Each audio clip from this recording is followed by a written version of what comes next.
नमस्कार। HP current affair booster में आप सभी का स्वागत है। तो इस वीडियो में हम डिस्कस करेंगे अभी हाल फिलहाल में एक दो दिनों में जो हिमाचल के न्यूज़पेपर से करंट अफेयर के क्वेश्चन बने हैं उन सभी को हम डिस्कस करेंगे। इस वीडियो का पीडीएफ फाइल आपको हमारे टेलीग्राम चैनल पर मिल जाएगा। तो टेलीग्राम का लिंक नीचे डिस्क्रिप्शन बॉक्स में दिया गया है, टेलीग्राम पर आप हमें ज्वाइन कर सकते हैं।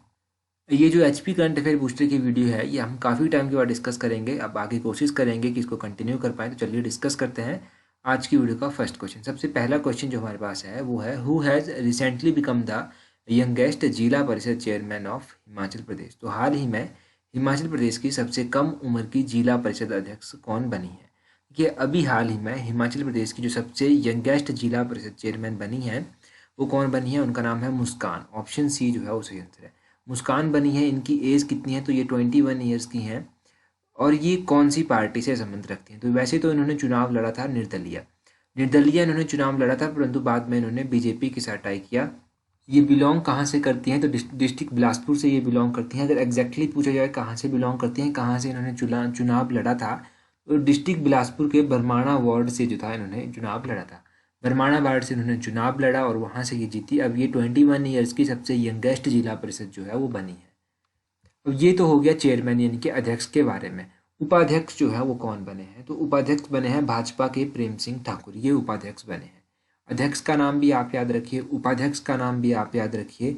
अब यहाँ से जितने भी इंपॉर्टेंट क्वेश्चंस बन सकते हैं, जैसे इनकी एज, इनकी पार्टी, इनका नाम और ये कौन से वार्ड से चुनी गई है, वो सब आपको डिटेल में पता होना चाहिए, ताकि एग्जाम में इनसे रिलेटेड कुछ पूछा जाए तो आपको इनके बारे में इंफॉर्मेशन होनी चाहिए। इसके बाद देखेंगे हमारा नेक्स्ट क्वेश्चन क्या है। नेक्स्ट क्वेश्चन हमारा है क्वेश्चन नंबर 2। क्वेश्चन नंबर 2 है, in which year was the Ritz cinema opened on the Ridge ground in Shimla. ये जो शिमला स्थित रिच मैदान पर रिट्स सिनेमा है ये किस वर्ष खोला गया था? देखो शिमला स्थित ये जो रिट्स सिनेमा है ये कब खोला गया था? ये खोला गया था 1938 में। 1938 में ये खोला गया था, तो उस हिसाब से ऑप्शन बी जो है वो सही आंसर है। अब इस क्वेश्चन का ऑप्शन बी सही आंसर है। तो ये जो रिट्स सिनेमा है इसके बारे में आपको पता होना चाहिए कि ये क्यों न्यूज़ में चला हुआ था। न्यूज़ में ये इसलिए चला हुआ था क्योंकि अभी हाल फिलहाल में ये खबरें चली हैं कि इस रिट्स सिनेमा को बंद कर दिया जाएगा। बंद क्यों कर दिया जाएगा? क्योंकि लॉकडाउन के बाद जो है वो काफ़ी परेशानी हुई। अब यहाँ पर इतने इनकम नहीं जनरेट हो रही कि इसको चलाया जा सके, तो इसलिए इसको बंद कर दिया जाएगा। इसका हिस्टोरिकल बैकग्राउंड आपको पता होना चाहिए। पहले ये स्थित कहाँ पर है? तो शिमला में रिज मैदान पर कभी आए होंगे, रिज मैदान पर, तो उसके साथ ही क्राइस्ट चर्च लगती है। क्राइस्ट चर्च के साथ ही जो है ये रिट्स सिनेमा स्थित है। तो अब ये 1938 में खोला गया था। ये किसके द्वारा खोला गया था? तो ये खोला गया था माउंट एल्फिंस्टन के द्वारा। माउंट एल्फिंस्टन ने इसको खोला था। अब इसका जो पुराना नाम था जब इसको खोला गया था 1938 में, तब इसका नाम क्या था? तो इसका नाम उस टाइम एल्फिंस्टन ही इसका नाम था। एल्फिंस्टन इसका नाम था। उसके बाद इसका नाम चेंज कर दिया गया और इसका नाम रखा गया न्यू एम्पायर। न्यू एम्पायर के बाद एक बार फिर से इसका नाम चेंज कर दिया गया, फिर इसका नाम रखा गया रिट्स सिनेमा। रिट्स सिनेमा इसको कहा जाने लगा। अब ये बंद किया जा रहा है, तभी ये न्यूज़ में चला हुआ है। तो ये सब तो आप इस रिट्स सिनेमा के बारे में याद रखिए। इसके अलावा भी आपको कुछ इंपॉर्टेंट चीज़ें पता होनी चाहिए, जैसे कि गेयटी थिएटर के बारे में। गेयटी थिएटर कब ओपन किया गया था? 1887 में ये ओपन किया गया था। इसको डिज़ाइन किसके द्वारा किया गया था? इसका आर्किटेक्टर कौन था? इसके आर्किटेक्टर थे हेनरी इरविन। इसका आर्किटेक्ट स्टाइल कौन सा है? तो इसका आर्किटेक्ट स्टाइल है नियो गॉथिक आर्किटेक्ट स्टाइल। यहाँ पर सबसे पहला जो गेयटी थिएटर में सबसे पहला प्ले किया गया था वो कौन सा था? सबसे पहला प्ले था द टाइम विल टेल। ये क्वेश्चन पूछा गया है एग्जाम में कि सबसे पहला प्ले जो था वो गेयटी थिएटर में कौन सा किया गया था? The time will tell play यहाँ पर किया गया था। ये गेयटी थिएटर के बारे में हो गया। अब मैंने क्राइस्ट चर्च की बात भी की थी, तो क्राइस्ट चर्च के बारे में भी आपको इन्फॉर्मेशन होनी चाहिए। ये जो क्राइस्ट चर्च है ये शिमला में स्थित है। अब ये चर्च जो है वो कब बनकर कंप्लीट हो गई थी? तो 1857 में बनकर ये कंप्लीट हो गई थी। इसकी कंस्ट्रक्शन स्टार्ट कब हुई थी? तो 1844 में इसकी कंस्ट्रक्शन स्टार्ट हुई थी। लगभग 13 ईयर्स जो था इसको बनने में लग गए थे। तो इसको बनाया किसके द्वारा गया था? इसको बनाया गया था कर्नल जेटी बॉयलियो के द्वारा। ये नाम भी आप याद रखिए। ये क्वेश्चन भी पूछा गया है कि किसके द्वारा इसको बनाया गया था, तो कर्नल जेटी बॉयलियो के द्वारा इसको बनाया गया था। जितनी भी इंपॉर्टेंट जानकारी मैंने आपको बताई रिट्स सिनेमा के बारे में, गेयटी थिएटर के बारे में, क्राइस्ट चर्च शिमला के बारे में, वो सभी आप याद रखिए। अभी देखते हैं मेरे पास नेक्स्ट क्वेश्चन क्या है। नेक्स्ट क्वेश्चन हमारे पास है, recently Gepang Ghat lake is in news in which district of Himachal Pradesh it is situated. Gepang Ghat, ये एक्चुअली में घाट नहीं है, ये घट इस तरह से है। गेफान घट लेक जो है वो अभी हाल ही में खबरों में चली थी, तो ये कहाँ पर स्थित है? हिमाचल प्रदेश के कौन से जिले में स्थित है? देखो ये झील जो है हिमाचल प्रदेश के लाहौल स्पीति जिले में स्थित है। ऑप्शन बी लाहौल स्पीति जो है वो सही आंसर है। अब लाहौल स्पीति जिले में तो ये झील स्थित है। खबरों में क्यों थी? खबरों में इसलिए थी क्योंकि अभी उत्तराखंड में एक त्रासदी हुई। आपको पता है त्रासदी हुई ग्लेशियर के कारण हुई।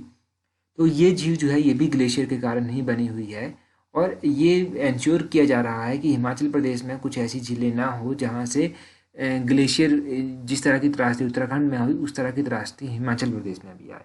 तो इस तरह का कुछ मेजरमेंट्स की जा रही थी, तभी ये लेक जो था वो चर्चा में आई थी, गेपानगढ़ झील। अब इस झील के बारे में तो आपको पता चल गया। अब कुछ ऐसी लेक्स जो एग्जाम पॉइंट ऑफ व्यू से इम्पोर्टेंट हैं वो भी आपको पता होनी चाहिए। सबसे पहले तो आप लाहौल स्पीति की ऐसी लेक्स देखिए जो एग्जाम पॉइंट ऑफ व्यू से आपके लिए इंपॉर्टेंट है, जैसे कि चंद्रताल झील हो गया, सूरजताल झील हो गया, दीपकताल झील हो गया, नीलकंठ झील हो गया और ये रामसो झील हो गया। ये सभी झीलें जो है ये लाहौल स्पीति में स्थित हैं और एग्जाम पॉइंट ऑफ व्यू से इंपॉर्टेंट है। इसके अलावा यहाँ पर हर एक डिस्ट्रिक्ट को कवर किया गया है। एक नज़र आप यहाँ पर डालिए, जैसे कि मंडी है, कांगड़ा है, सिरमौर है, किन्नौर है, शिमला है, चंबा है। यहाँ पर हर एक डिस्ट्रिक्ट की लेक्स बताई गई हैं और यहाँ पर आप कुल्लू की लेक्स भी देख लीजिए। अब देखो यहाँ पर एक बार आप क्विक रिवाइज ज़रूर कीजिएगा ताकि एग्ज़ाम में कुछ पूछा जाए तो आपको यहाँ से थोड़ा सा पता हो, आप एग्ज़ाम में आंसर कर पाएँ। नेक्स्ट क्वेश्चन देखते हैं हमारे पास क्या है। नेक्स्ट क्वेश्चन हमारे पास है which river basin has the largest number of glaciers in Himachal Pradesh? तो हिमाचल प्रदेश के किस नदी बेसिन में सबसे अधिक ग्लेशियर है? सबसे अधिक ग्लेशियर जो है वो कौन से रिवर बेसिन में है? ये सतलुज नदी रिवर बेसिन जो है, ऑप्शन बी सतलुज बेसिन में सबसे अधिक है। अब ये चर्चा में क्यों था? चर्चा में इसलिए था क्योंकि उत्तराखंड में त्रासदी हुई, आपको पता है, उसके बाद ही ये चर्चा में आया। तो काउंटिंग ऑफ ग्लेशियल लेक्स जो था वो बताई गई थी। 2019 के आंकड़े दिए गए थे कि 2019 में जब सर्वेक्षण किया गया होगा तब किस रिवर बेसिन में कितनी ग्लेशियर लेक्स हैं, इनके ग्लेशियरों के द्वारा बनाई गई झीलें हैं। तो सबसे अधिक थी सतलुज बेसिन में। सतलुज बेसिन में कितनी थी? सतलुज बेसिन में जो झीलें थी 2019 की स्टडी के अनुसार वो थी 562 लेक्स। सतलुज में थी 562 लेक्स। सतलुज के अलावा दूसरे नंबर पर कहाँ पर थी? दूसरे नंबर पर थी चेनाब में। चेनाब में कितनी थी? चेनाब में थी 242 लेक्स, ठीक है, जो कि ग्लेशियर्स के द्वारा बनाई गई। और उसके बाद तीसरे नंबर पर था ब्यास का नाम। ब्यास के द्वारा कितनी बनाई गई हैं? तो ब्यास के द्वारा बनाई गई हैं 93। ब्यास ने 93 बनाई और ब्यास के बाद किसका नाम आता है? रावी का नाम ब्यास के बाद आता है। तो रावी ने जो था वो 37 लेक्स जो था वो बनाई थी।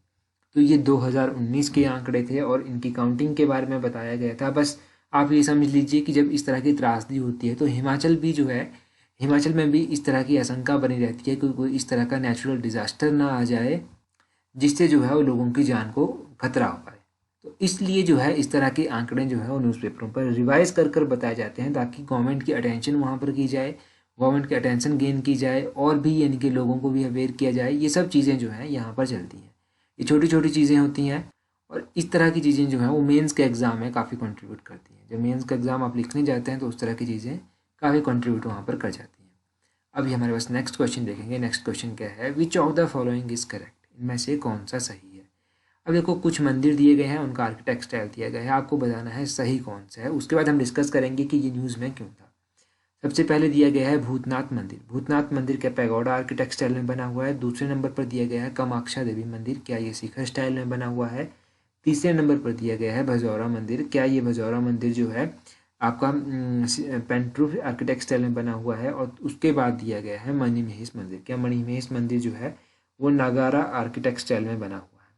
तो इनमें से जो सही होगा वो होगा option D Manimahesh temple. Manimahesh temple जो है बिल्कुल सही बात है, ये नगारा आर्किटेक्ट स्टाइल में बना हुआ है। अब बात करते हैं कि न्यूज़ में क्या था, फिर ये किस तरह से क्वेश्चन यहाँ से बना। न्यूज़ में था भूतनाथ मंदिर के बारे में।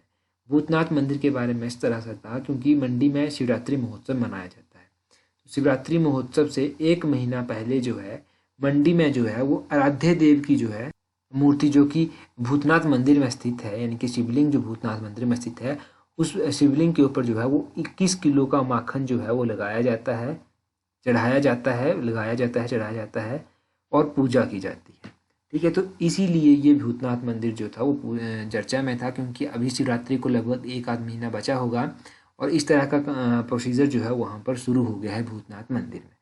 तभी ये चर्चा में था। तब एक क्वेश्चन, एग्जैक्ट क्वेश्चन जो एग्जाम में पूछा जाता है उस तरह का क्वेश्चन बनाने के लिए हमें ये पैटर्न फॉलो करना पड़ा। अब बात करते हैं स्टार्टिंग से, भूतनाथ मंदिर से बात करते हैं। ये कौन से आर्किटेक्ट स्टाइल में बना हुआ है? ये पैगोडा आर्किटेक्ट स्टाइल में नहीं बना हुआ है, ये शिखर आर्किटेक्ट स्टाइल में जो है वो बना हुआ है। राजा अजबर सेन जिन्होंने मंडी शहर की स्थापना की थी, उनके कार्यकाल के दौरान जो था ये मंदिर बनवाया गया था। उसके बाद दूसरे नंबर पर है कामाक्षा देवी मंदिर। ये जो कामाक्षा देवी मंदिर है ये शिखर आर्किटेक्ट स्टाइल में नहीं बना हुआ है, ये पैगोडा आर्किटेक्ट स्टाइल में बना हुआ है। अब ये मंदिर पैगोडा आर्किटेक्ट स्टाइल में बना हुआ है तो ये मंडी में स्थित है, ये आपको पता चल गया। उसके बाद है भजौरा मंदिर। भजौरा मंदिर जो है ये पेंट्रूप आर्किटेक्ट स्टाइल में नहीं बना हुआ है, ये शिखर आर्किटेक्ट स्टाइल में बना हुआ है। शिखर आर्किटेक्ट स्टाइल में बना हुआ है और डिस्ट्रिक्ट कुल्लू में ये स्थित है। तो ये आप भजौरा मंदिर के बारे में भी याद रखिए। उसके बाद मणिमहेश मंदिर। मणिमहेश मंदिर जो है वो नगारा आर्किटेक्ट स्टाइल में बना हुआ है। बिल्कुल सही बात है, मणिमहेश मंदिर जो था वो राजा मीरू बर्मन के द्वारा बनवाया गया था और ये तो आपको पता ही है कि लॉर्ड शिवा को ये डेडिकेटेड है। तो ये सब आप याद रखिए मंदिरों के बारे में, इस तरह से क्वेश्चन आपसे पूछा जा सकता है। अगला नेक्स्ट क्वेश्चन आप देखिए। नेक्स्ट क्वेश्चन है, recently Gochi festival is celebrated in. हाल ही में गोची उत्सव कहाँ मनाया गया है? अभी देखो, हाल फिलहाल में गोची उत्सव मनाया गया, ये कहाँ पर मनाया गया और क्यों एग्जाम पॉइंट ऑफ व्यू से इंपॉर्टेंट है, ये दोनों चीज़ें हम बात करेंगे। गोची उत्सव जो है ये मनाया गया लाहौल घाटी में। ऑप्शन डी जो है वो सही आंसर है, लाहौल घाटी में ये मनाया गया। अब चर्चा में क्यों था, यानी कि जब भी कोई फेस्टिवल लाहौल का मनाया जाता है तब अक्सर चर्चा में आ ही जाता है, परंतु इस बार जो था वो कुछ हटकर किया गया यहाँ पर, इसीलिए ये इम्पोर्टेंट है। हटकर इस तरह से किया गया क्योंकि ये उत्सव जो है गाहर वैली में मनाया जाता है, सेलिब्रेशन ऑफ बॉय बर्थ, यानी कि जब किसी लड़के का जन्म होता है, ये हो गया होता है पहले ही, तो उसके बर्थ पर जो है ये मनाया जाता है गोची फेस्टिवल। परंतु गाहर वैली में ये किया जाता है। अब प्यूकर विलेज एक है, प्यूकर विलेज में क्या किया गया कि लड़कियों के जन्म पर भी ये मनाया गया। ठीक है, लड़कियों के जन्म पर भी ये गोची फेस्टिवल मनाया गया। ये प्यूकर विलेज है लाहौल में, यहाँ पर ये बनाया गया कि लड़की का जब जन्म हुआ था, ये पहले हो गया था, तो उसके जन्म पर ये मनाया गया, इसीलिए ये गोची फेस्टिवल जो था वो चर्चा में चला था। तो यहाँ से एक और पॉइंट बनता है कि लड़कियों के जन्म पर ये मनाया गया, तो बेटी बचाओ बेटी पढ़ाओ आंदोलन जो है उसको काफ़ी स्ट्रेंथन जो है यहाँ से मिलती है, उसको काफ़ी मजबूती यहाँ से मिलती है। अब लाहौल के कुछ ऐसे फेमस फेस्टिवल, पहला तो गोची फेस्टिवल है, ये जनवरी या फरवरी के महीने में मनाया जाता है। ये डेट जो है ये लामा के द्वारा डिसाइड की जाती है कि कब ये फेस्टिवल मनाया जाएगा, और बच्चे के बर्थ के सेलिब्रेशन के ऊपर ये मनाया जाता है। बाकी फेस्टिवल से रिलेटेड एक और इम्पोर्टेंट क्वेश्चन आप देख लीजिए जो हमने पहले डिस्कस किया था, और मैंने पिछले कल जब गिरिराज की वीडियो डिस्कस की थी तो उसमें मैंने आपसे ये क्वेश्चन लास्ट में पूछा भी था, परंतु काफ़ी कम लोगों का रिस्पॉन्स यहाँ पर आया था, परंतु जिन लोगों का रिस्पॉन्स आया था उनमें से मैक्सिमम लोगों ने सही आंसर बताया था। क्वेश्चन इस तरह से है, which of the following concept is correct about Bumkhor festival. Bumkhor महोत्सव के बारे में निम्नलिखित में से कौन सा कथन सही है? तो इनमें से जो है वो पहला कथन बिल्कुल सही है, it is a religious festival related to agriculture. ये एक रिलीजियस फेस्टिवल है और ये एग्रीकल्चर यानी कि कृषि से रिलेटेड है, ये कॉन्सेप्ट यहाँ पर बिल्कुल सही बैठता है। तो ऑप्शन ए इसका जो था वो सही आंसर था। अभी जिन लोगों को नहीं पता था तो आई होप कि उन लोगों को यहाँ से इस क्वेश्चन का आंसर भी पता चल गया होगा। अब आप लोगों के लिए जो आज का इंपॉर्टेंट क्वेश्चन है वो है, वेयर इज़ द फर्स्ट सी हट ऑफ हिमाचल एस्टेब्लिश। तो हिमाचल प्रदेश का पहला सी हट कहाँ पर स्थापित किया गया? आपके पास 4 ऑप्शन दी गई हैं। ये क्वेश्चन हमने पिछले कल गिरिराज पत्रिका की डिस्कशन में किया था, डिटेल में समझा था इसके बारे में, तो अपना आंसर कमेंट करके ज़रूर बताएं। So that's all for today. Thank you very much for watching and listening it very patiently.